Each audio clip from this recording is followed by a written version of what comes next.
Hello students, मैंने आपको sexual और एसेक्सुअल रिप्रोडक्शन के बारे में बताया। उसमें मैंने आपको बताया था कि सेक्सुअल रिप्रोडक्शन में 2 गैमेट्स आर नेसेसरी। जो 2 गैमेट्स आपस में मिलते हैं, जाइगोट बनता है, एम्ब्रियो बनता है और फिर ऑफस्प्रिंग्स बनते हैं।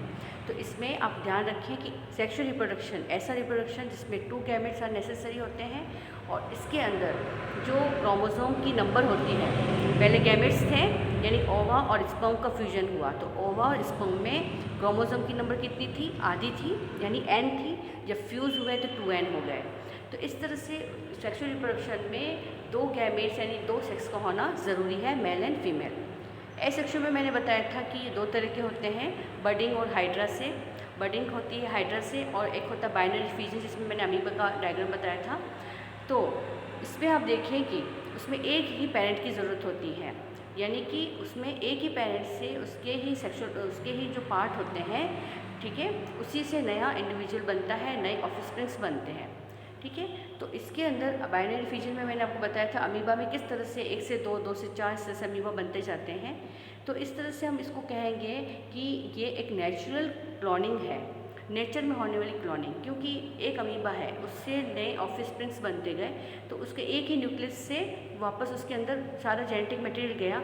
तो ये क्या कहलाता है कि इसमें जो जेनेटिक मटेरियल है, ठीक है, वो आइडेंटिकल होता है। ऑफस्प्रिंग में उसके पेरेंट से बिल्कुल आइडेंटिकल होता है। जो पहला अमीबा था, पेरेंट अमीबा, उससे जो नीचे संतति बनती गई, वो सारी की सारी ऑफस्प्रिंग्स अपने पेरेंट से रिजेंबल करती है, क्योंकि वो कैसे हैं, उसमें 2 इंडिविजुअल नहीं मिले हैं, एक ही है। तो इस तरह से हम कहते हैं कि क्लोनिंग क्या होती है कि जिसमें जो जीन्स होते हैं पेरेंट के, वो बिल्कुल अपने ऑफस्प्रिंग में वही के वही होते हैं, आइडेंटिकल होते हैं।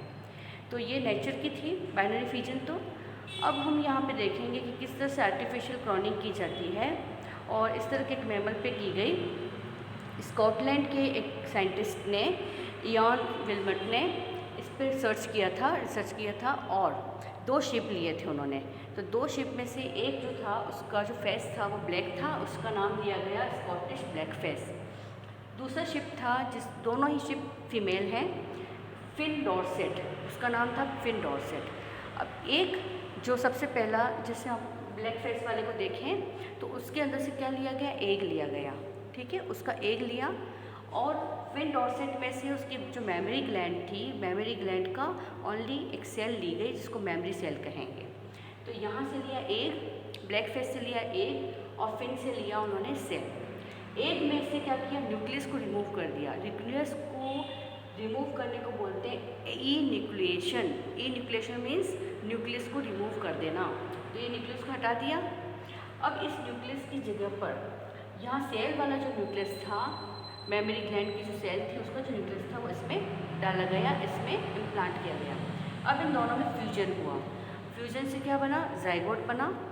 जाइगोट से क्या बना? एम्ब्रियो बना। अब ये जो एम्ब्रियो था, डेवलपिंग एम्ब्रियो जो बना, उसको इम्प्लांट किया गया वापस स्कॉटिश ब्लैक फेस में, ठीक है। स्कॉटिश ब्लैक फेस की यूट्रस के अंदर उसको रखा गया। किसको? जो इस तरह से जो एग था, एग के अंदर एग तो इसका है और न्यूक्लियस किसका है? इस फिन डॉर्सेट का।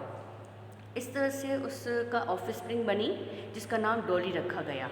वो एक पहला क्लोन थी जो 1996 में बनी थी, 5 जुलाई 1996 में इसका क्लोन बना था, फर्स्ट क्लोन, और उसका नाम डॉली रखा गया था। तो ये डॉली कई सालों तक रही और उसके भी वापस बच्चे हुए।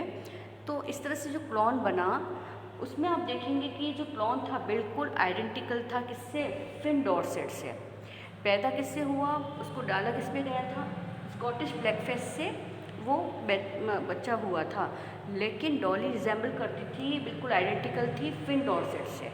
अब फिन डॉर्सेट से क्यों आइडेंटिकल थी? क्योंकि न्यूक्लियस किसका था? फिन डॉर्सेट का। तो फिन डॉर्सेट के मेमोरी ग्लैंड का जो न्यूक्लियस था, उस न्यूक्लियस के अंदर जो क्रोमोसोम, जो जीन प्रेजेंट है, उसकी वजह से ये जो डॉली यानी कि जो क्लोन बना, वो क्लोन बिल्कुल आइडेंटिकल था इसके फिन डॉर्सेट के। तो इसको हम कहते हैं कि सरोगेट मदर। आजकल इस तरह से इम्प्लांट किए जाते हैं जिनके बच्चे नहीं हो सकते हैं, तो उसमें इस तरह से एम्ब्रियो को, उसमें जिस लेडी को अपने अंदर यूट्रस में रखती है उस एम्ब्रियो को, उससे पूरा चाइल्ड डेवलप होता है, उसका डेवलपिंग होता है, डेवलपमेंट होता है, उस मदर को क्या बोलते हैं? Surrogate mother. ठीक है, तो इस तरह से फर्स्ट क्लोन बना और फिर उसकी डेथ हो गई थी, कई ऑप्शन बने थे। तो क्लोन जो होते हैं वो इतने ज़्यादा क्या है, बाद में जो क्लोन बनाए गए तो वो या तो डेथ हो जाती थी, उनके जन्म के पहले ही बच्चे मर जाते थे अंदर ही, या फिर पैदा होने के बाद में ही मर गए, क्योंकि इसके अंदर जो है सर्वाइव करने की इतनी शक्ति नहीं होती है। तो इस तरह से आपके बुक के अंदर जो दे रखा है क्लोनिंग प्रोसेस, वो आपको याद करना है। क्लोनिंग का मतलब क्या है कि ऐसा प्रोसेस या इस तरह से हमको तैयार करना, ऐसा मीन्स जिससे कि प्रोडक्शन किया जाता है एक या एक से ज़्यादा आइडेंटिकल ऑफस्प्रिंग को, उसको हम बोलते हैं क्लोनिंग। और क्लोन क्या होता है? बिल्कुल आइडेंटिकल होता है ऐसा ऑर्गेनिज्म जो आइडेंटिकल होता है अपने डोनर से, अपने डोनर पेरेंट से। तो क्लोन का मतलब डोनर, ऐसा ऑर्गेनिज्म जो अपने डोनर पेरेंट से बिल्कुल आइडेंटिकल होता है। और क्लोनिंग क्या है? एक ऐसा प्रोसेस, ऐसी मीन्स है जिसकी वजह से हम एक या एक से ज़्यादा एक जैसे ऑफस्प्रिंग्स को पैदा कर सकते हैं।